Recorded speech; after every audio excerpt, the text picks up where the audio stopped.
Some fusion energy approaches do use cylindrical schemes, such as pulse power schemes.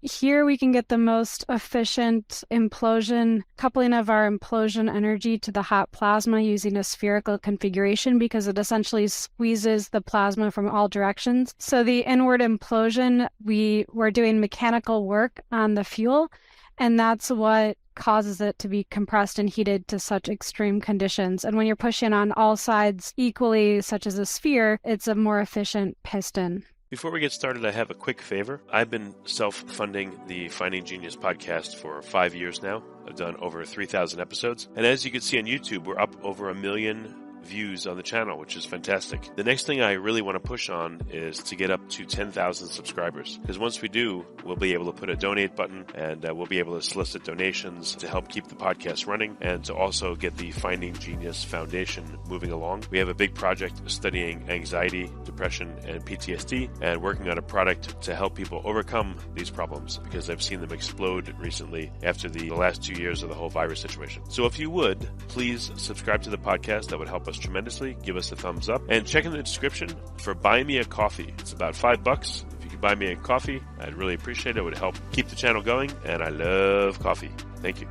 Forget frequently asked questions, common sense, common knowledge, or Google. How about advice from a real genius? 95% of people in any profession are good enough to be qualified and licensed. 5% go above and beyond. They become very good at what they do, but only 0.1% are real geniuses. Richard Jacobs has made it his life's mission to find them for you. He hunts down and interviews geniuses in every field: sleep science, cancer, stem cells, ketogenic diets, and more. Here come the geniuses. This is the Finding Genius Podcast with Richard Jacobs.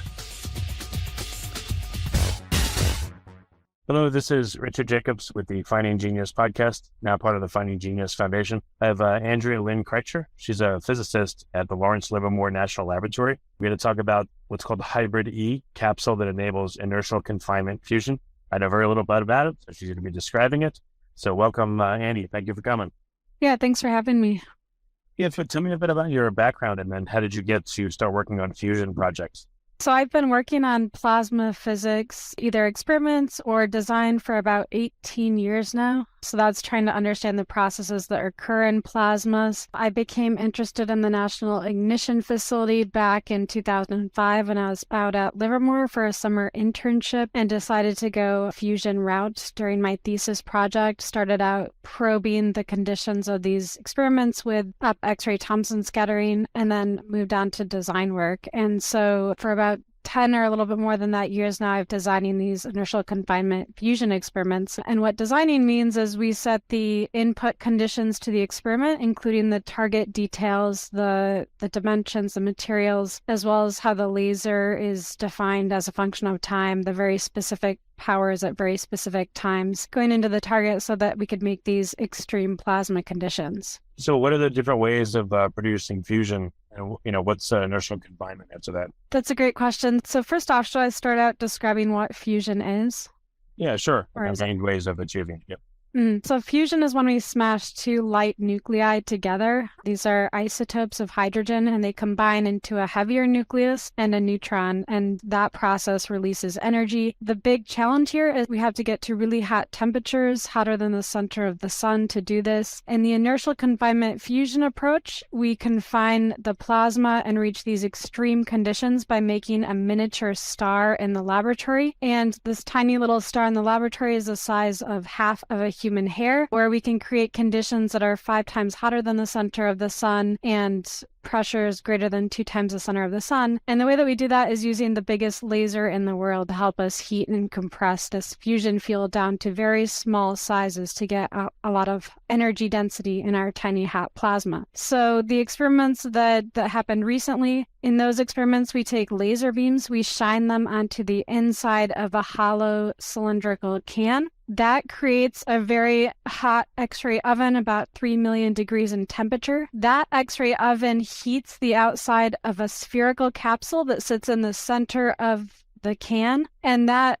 ablates material outwardly, spherically outward. And in the rocket-like effect, that outward ablation of a material sends the remaining fuel inward and squeezes it down to these very, very high temperatures and densities, and about a factor of 25 times smaller its initial size. To a cylindrical geometry or, a spherical seems like it would be very incredibly difficult to balance, radially, spherically, all the pressure inwards towards the point. Were you able to do a cylinder? Would that make it easier geometrically to do so? Some fusion energy approaches do use cylindrical schemes, such as pulse power schemes.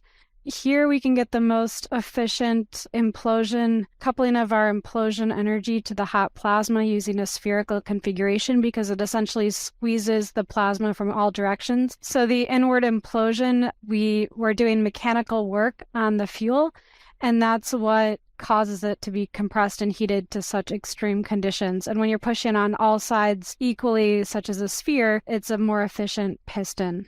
Yeah, but how do you do it equally? I mean, the uncertainty principle, I would think, would mean that the laser is going to have some variability in terms of energy and, how fast the energy packets hit the sphere and where they hit the sphere. So, I don't know, it just seems like there'll be a wobble. How would you do this seamlessly and accurately? Yeah, so that's one of the biggest challenges so do that NIF requires very high precision, and a lot of what we did required working through making this very symmetric uniform X-ray oven around the capsule to implode it spherically inward. A lot of the approaches for IFE will have to address robustness to those asymmetries, and so there are many different schemes to doing this. Going back to your previous question, in these experiments, we don't actually hit the target, the capsule with the lasers. We create the X-ray oven with the lasers, and we have been able to control it to a very high degree. But moving forward, there's inertial fusion energy. Designs need to take that into consideration, that they can either accept more of these asymmetries or go to different geometries. Why do you have to go hotter than the sun? Why do you have to go more pressure than the sun? Why can the sun do this when human experimenters have to do more than the sun does in terms of temperature and pressure? So the sun has the advantage of extremely high volume and mass, so that it can continue burning without having to reach these conditions. In the experiment that we're doing in the laboratory, it's very difficult to get DT fuel up to these extreme conditions required for fusion. And so we're trying to essentially ignite the plasma in the center of the implosion so that it can send a burn wave through the rest of the cooler, denser fuel. So in this scheme, we're trying to get to those extreme conditions so that we can essentially light a match or a spark, which then can propagate to the remaining DT fuel. And that's how we're able to get the bulk of the fuel up to these extreme conditions. But not all of the fuel is at those conditions. The center hot spark plasma is. So you have to overcook it in order to get fusion to happen throughout the whole spheroid. Is that why? Yeah, we have to ignite the plasma to get the remaining portion of the fuel to burn up. So in the hotspot ignition scheme, we're doing work with a piston that is made out of deuterium-tritium fuel on a small fraction of the initial fuel. We're heating and compressing that to the extreme conditions that I mentioned. And then once that ignites, and that's due to the self-heating from the fusion reactions themselves, then it sends burn wave throughout the remaining cooler, denser DT fuel. Can you create any artificial gravity by spinning this whole arrangement, in a centrifuge or something, or does that just make it unnecessarily complex and not workable? So kind of like along those lines, but a different concept is we're trying to use magnetic fields to help us squeeze the plasma. And so we have a whole effort going into applying magnetic fields to these targets to see if it can help us squeeze the plasma down and release the requirements to get to these conditions. It's sort of a similar thought, but there's no way to get to the gravitational pulls that you're talking about in the laboratory, but we are thinking of other ways to try to help us squeeze the plasma down. Well, even if you don't get nearly as high a gravity, if you got some additional, does it do anything, or it's just you need so much more, it's really not worth it? We're limited by the amount of mass that we can implode already, and so there's just not that much fusion fuel mass that you can implode to the extreme velocities to make this work. Okay. Now, why is it called inertial confinement?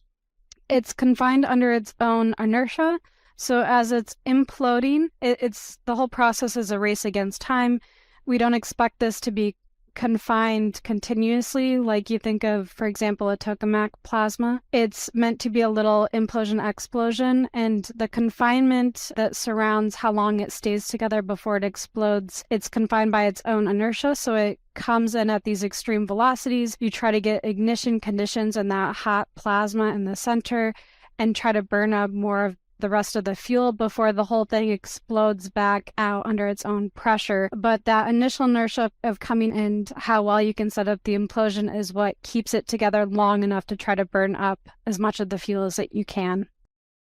Before we continue, I've been personally funding the Finding Genius podcast for 4.5 years now, which has led to 2,700 plus interviews of clinicians, researchers, scientists, CEOs, and other amazing people who are working to advance science and improve our lives and our world. Even though this podcast gets 100,000 plus downloads a month, we need your help to reach hundreds of thousands more worldwide. Please visit findinggeniuspodcast.com and click on Support Us. We have 3 levels of membership from $10 to $49 a month, including perks such as the ability to see ahead in our interview calendar and ask questions of upcoming guests, transcripts of podcasts you're interested in, the ability to request specific topics or guests, and more. Visit findinggeniuspodcast.com and click Support Us today. Now, back to the show. So this is what, a one-time event, and then you have to stop the reactor, or how would you run something like this continuously? So in this scheme, it would be pulsed at the rate of about 10 hertz. So you would do these little explosions over and over and over again continuously to get the power. But after an explosion, how does the plasma reset back to its previous state? Or is it kind of breathing, it explodes out, and then naturally collapses in and out and in? And that would be cool if that was the case, but no, unfortunately not. So the entire thing is blown apart and the target is vaporized. So the idea behind some of these schemes is to shoot these targets in at a high rep rate and blast them continuously with the lasers over and over again, multiple different targets. But again, after a given target explodes out, is there now more inertia to overcome to get it to implode again? Or is it easier once it's started? It's not the same target. No, you're not hitting the same target over and over again. You hit a target, it explodes and vaporizes. It's gone. And so then you shoot in another target and start the whole thing over again.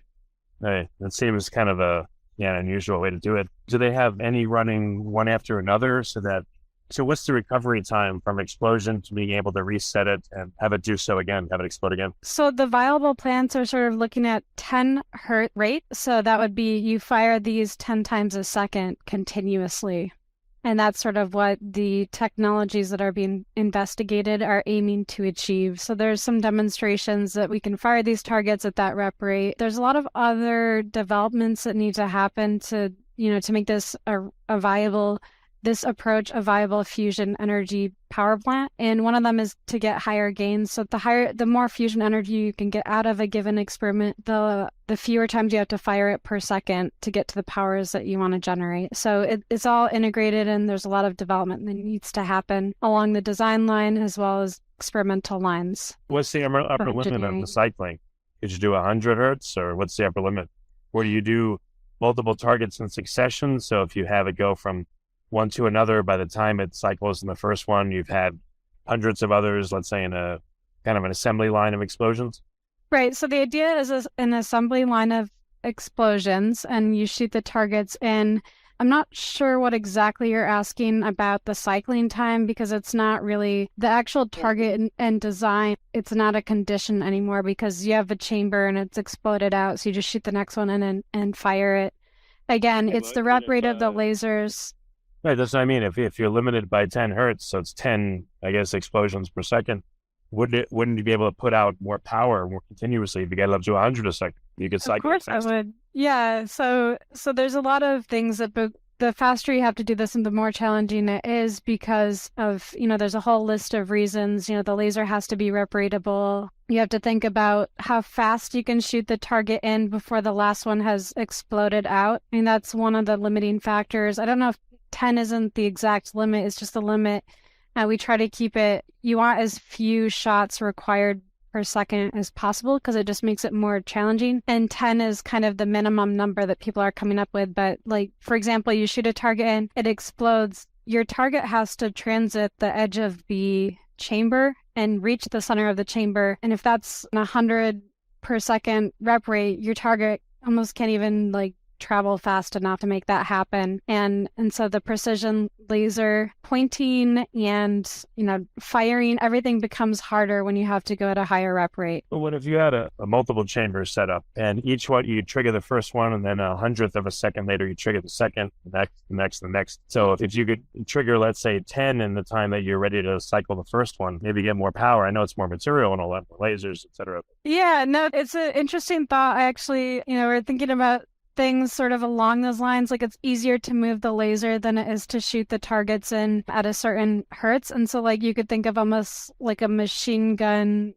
cartridge of targets, and then you move the laser and you hit it several different times. As long as the target that hasn't been shot yet isn't impacted by the first explosion, that sort of scheme could work. And that, because we're really good with laser engineering and pointing and precision, and it may be easier than shooting the targets in at a high rep rate. It might be easier to move the lasers down the line, either to multiple target chambers or like within the same target chamber, a line of targets. Well, if you look at all the parameters and you look at like the theoretical limits of each, wouldn't that point you to areas that are, juicier or more 80-20 where you can get more juice out of the system? Like, okay, we can only move the target so fast. So let's maybe do like a rotary laser arrangement where, again, multiple targets and a battery of lasers shoots out and hits them all at once. Yeah, something like that would be, we're just starting to investigate all the different prongs. So my area is trying to make higher gain designs so that you can get more out versus what you put in. So you don't have to shoot it as high of a rep rate. But there's all these areas of being able to fabricate the targets, being able to shoot these things in, the laser development, and all of these things are being investigated now and will play into the area of parameter space you can go in for these types of schemes. Is the material that gets ablated, is that charged? And what if you put an electric field that not only would the material explode outwards, but then the electric field would suck it away faster even than the explosion? The explosions only last for about 90 trillionths of a second. So that's not a limiting factor in clearing the area. You don't want after one goes off and then you have to shoot a target in from a 10-meter chamber or whatever it is, 10-meter diameter chamber, from the edge of the chamber into the center of the chamber after one explosion happens. And that transit time is what leads to some of the rep rate values. So the targets were all sitting right there next to the center of the target chamber. It's not the issue that it takes a long time for an explosion to happen. It's just that you can't have any of the new targets in anywhere near the vicinity of the explosion. So you have to shoot it in from far away, and that takes time. Okay. What are like the expensive components of the system?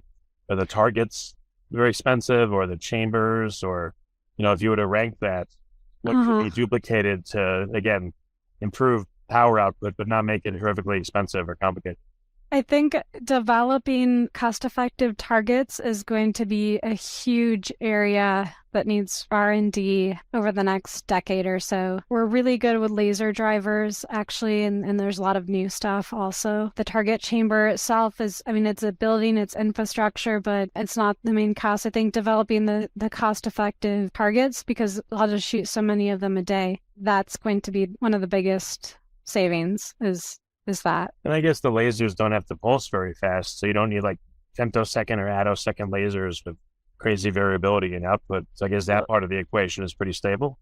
No, you actually don't want that. You want nanosecond types of lasers, because otherwise you can't reach the desired plasma conditions. Inputting the fuel the way that we want to is you need nanosecond lasers. And so it's like you wouldn't want to use femtosecond lasers anyways. Okay. So lasers that are on for durations of nanoseconds but can fire at a repetition rate of 10 hertz.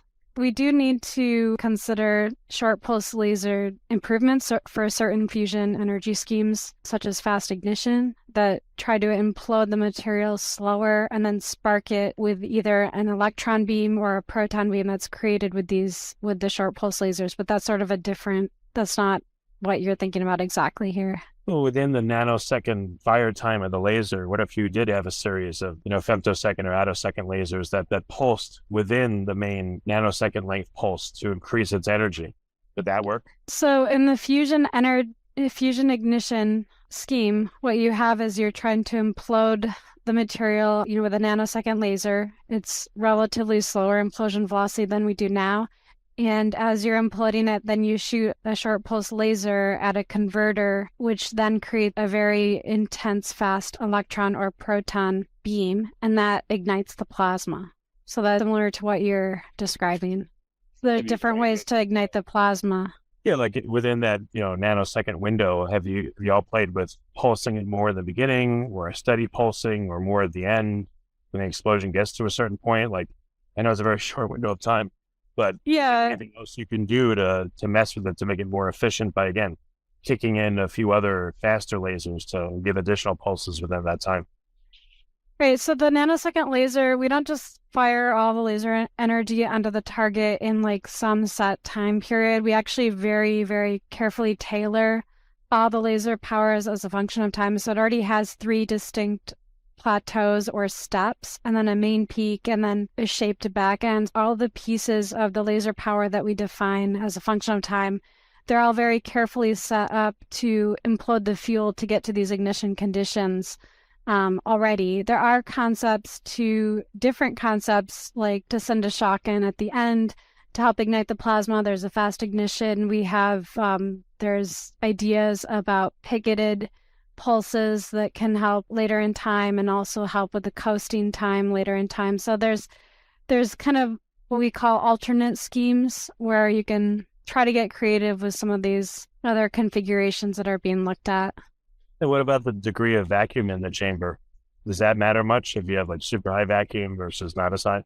So let's say the chamber is under vacuum, and I think that the degree of vacuum in the chamber and the amount of debris you collect will eventually be a problem if that debris gets onto your optics. Is that what you're asking? Or in the path. I mean, what if there's enough material that the material exploding out collides with various molecules in the path, and then it screws up the explosion? Or, the laser is passing into the material, but it hits, particles along the way, and it takes away some of the power or sends it off in a different direction and ruins the spheroidal nature of the, et cetera. So I wonder if higher vacuum is more beneficial. Yeah, well, the debris is a consideration that any viable scheme would have to address. That you don't fire the laser while you think that there could still be debris in the path of the laser beams. Well, I'm trying to do armchair physics and help you solve this thing right on the interview. That's why I ask. I know it's just wondering. But thanks for entertaining my questions. Sure. So what do you think is possible? So you're trying to make the efficiency of the explosion better. I don't know, in the next 5 years, what will it look like if the system improves? Like what will be improved? What are like the KPIs? What will get better about it with continuous work on it? You feel like in the next 5 years? So the next 5 years is going to be work in a lot of different areas. So for example, laser technology, engineering to field these things at high rep rate. On the design side, we are continuing to do experiments at the National Ignition Facility and study their sensitivities and the plasma physics around this ignition space. And so specifically for the ICF world, or laser driver ICF, we hope to increase the gain of the target design so that you can get more out versus what you put in. We hope to go up from about 1.5 to more than 10 in the next few years. I don't like to put time frames and numbers on things, and then eventually get to the point where we can have enough gain out that could be useful for a pilot plant. There's also a lot of work to try to improve the driver coupling to the implosion. So there's getting more out in the design than what you put in of the implosion itself, but then there's also putting more in, and part of that includes higher efficiency of coupling the laser energy. First we do laser energy to X-rays and then to the capsule ablation. So can you make that process more efficient as well? And then, of course, there's making the lasers more efficient versus wall plug energy and all the engineering issues that are going to be worked on in the next several years. So how much power do you guess that this will be able to generate when it's been improved, multiple times? What do you think is theoretically possible from this system? So right now, the powers that we're getting out are greater than 30 quadrillion watts. So extreme pressures. That's at the gain 1.5 level. So if you increase or improve that by a factor of 10 or more, then that's 300 quadrillion watts just from the gain side. And then if you can increase the efficiency of the driver, that's another large factor. I don't have an exact number off the top of my head of what we think is possible in the next few years, but we hope to increase that too. And then the power out is ultimately compared to the amount that you draw from the grid, and that's a whole separate question of making the laser more efficient. Is this process net positive, or is it still suck up more energy than it puts out? So what we achieved on December 5th, 2022, is that we produced more fusion energy than what was used to drive the target. So the laser energy into the hull realm was 2 megajoules, 2.05 megajoules, and we got out 3.15 megajoules of fusion energy. But the efficiency of the laser to draw energy from the grid and then give us that energy on target is not very good. For the NIF was designed to be a basic research facility, and so the amount we're actually pulling from the grid is about 350 megajoules. But what would it need to be? What kind of ratios would you need to get for this to be like a huge success and potentially viable for commercial use? So for the laser efficiencies we're looking for, we would need to increase the design to about gain of 10 ish is what we're looking at. It depends on a lot of different factors. So if you're asking how much more efficient do we have to make the design to make this viable, that depends on the laser, on the exact scheme, the laser architecture, how fast you can actually fire it in practice, giving the engineering constraints, etc. So, but we're kind of targeting gain 100 designs for a working plant and then gain of 10 in the near term. Okay. Well, very good. Annie, what's the best place for people to keep tabs on the project and watch its improvements? So the National Ignition Facility has a website and also directly through Lawrence Livermore National Laboratory. And the National Ignition Facility posts on its website whenever there's like a big new update. And so that's a great way to keep in touch with the current news. Okay, very good. Well, thanks so much for coming on the podcast. I really appreciate it. It's a very complicated issue, but I think you explained it really well. So thank you. Okay. If you like this podcast, please click the link in the description to subscribe and review us on iTunes. You've been listening to the Finding Genius podcast with Richard Jacobs.